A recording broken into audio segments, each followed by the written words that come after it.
Bakit po hahatulan natin ang kanyang ginawa sa pamamagitan ng kung ilan ang namatay? Bakit hindi po natin hatulan base sa dami ng mga taong nailigtas ng kanyang kampanya laban sa droga? Dumaan po ako rito, sinamahan ako ng inyong butihing gobernador. Napakalaki pong bagay nito. Para makausap ko po kayo, gawin po natin yung tama. Makikipagkontrata po ako sa inyo. Makikipagkontrata. Kung ano po yung pinag-usapan, gawin natin. Kung ano yung mali, itama po natin. Kasi po yung iba, mangangako lang eh. Gagawin natin 20 piso ang kilo ng bigas.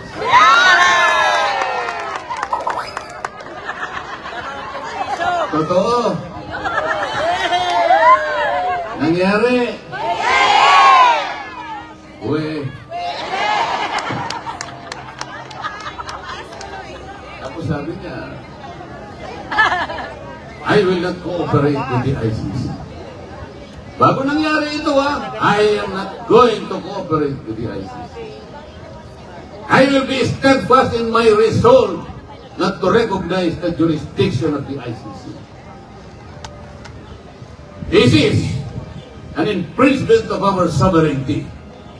Ang ganda naman. O, ba't pinahuli naman si Tatay Digong? Kawawa naman yung tao. Wala namang kasalanan. Ang kasalanan lang ni Tatay Digong, minahal niya ang kanyang mamamayan.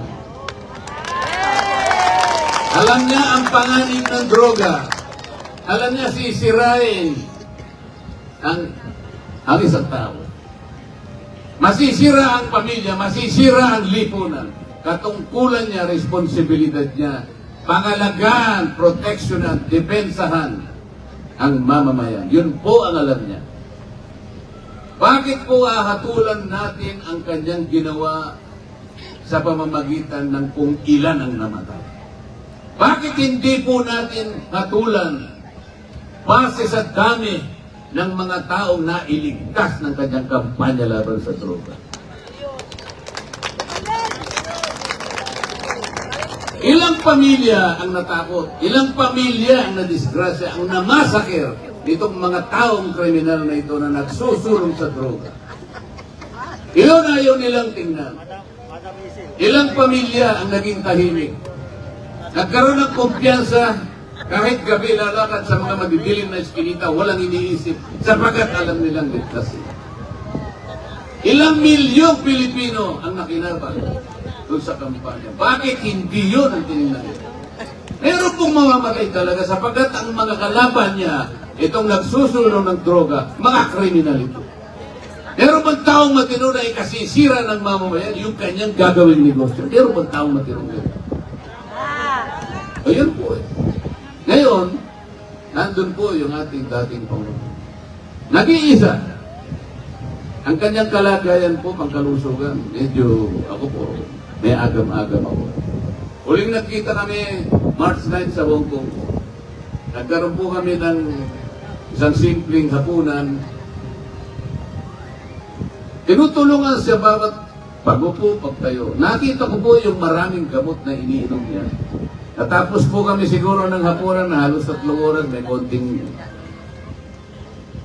parang kwentuhan lang. Pero nakita ko po yung dami ng ininom. Mayat-maya po kasi yung nas, pupunta po sa likod niya, iaabot po niya yung mga gamot, iba't-ibang kulay. Kami nga ni Gob Jun eh. Ilan lang iniinom na, kasi hindi pa naman tayo masyadong matanda. Ilan lang iniinom namin, isa nakukumpis pa kami, nainom na ba natin to eh? Paano yung mahigit na 34 na klaseng gamot na iinumin niya kung wala yung nurse na magbibigay sa kanya? Palagay niyo ba mamememorize kayo? Nagdududa po ako, natatakot, nangangamba po ako baka may mangyari sa kanya. Yun po yung problema natin. Problema ng napakaraming mamamayan, pagmumulan po ito ng pagkakawatak-watak na natin.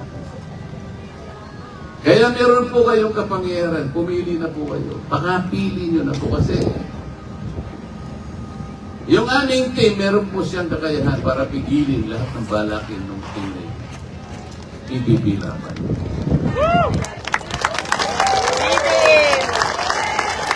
Sana po ay magkasundo tayo. Sana magkontrata po tayo kahit salita lang.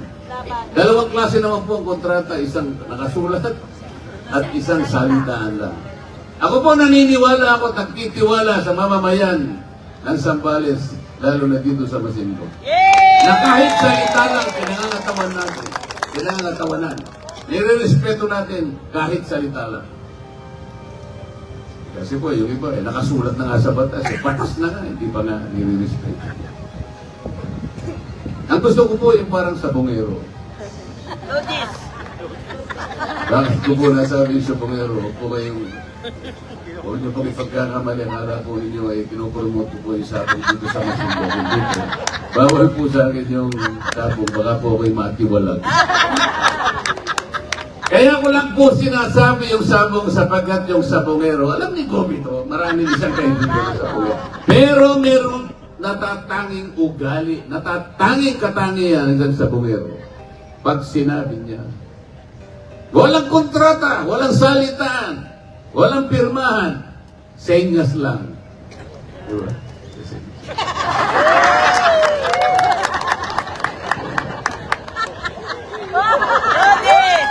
Sa bulero nito, go, naiintindihan natin.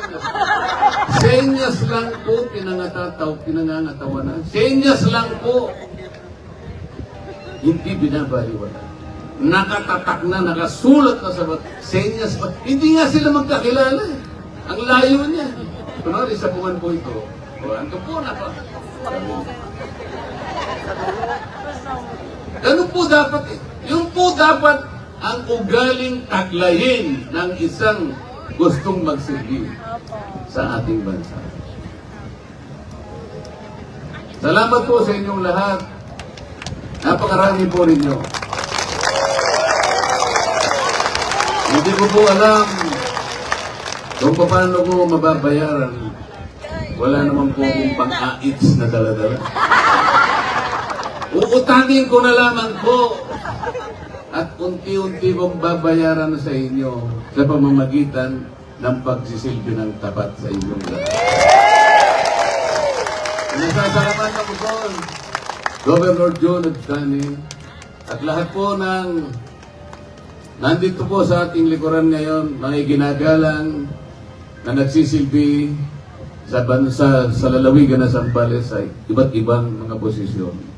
Sila po ang nagbigay sa akin ng lakas ng loob. Sila din malalakas po ang loob nila.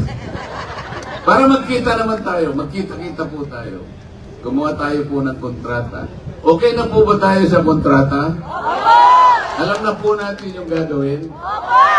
Huwag na po natin papansinin yung isang team. Pwede po? Ako po ay nagtitiwala. Ganap ang aking pagtitiwala ng kontratang yan po ay ating isa sa katuparan. Alang-alang po sa ating bansa, alang-alang po sa lalong ikabubuti ng lahat ng mamamayang Pilipino. Magandang gabi po sa ating lahat. Salamat po sa inyo.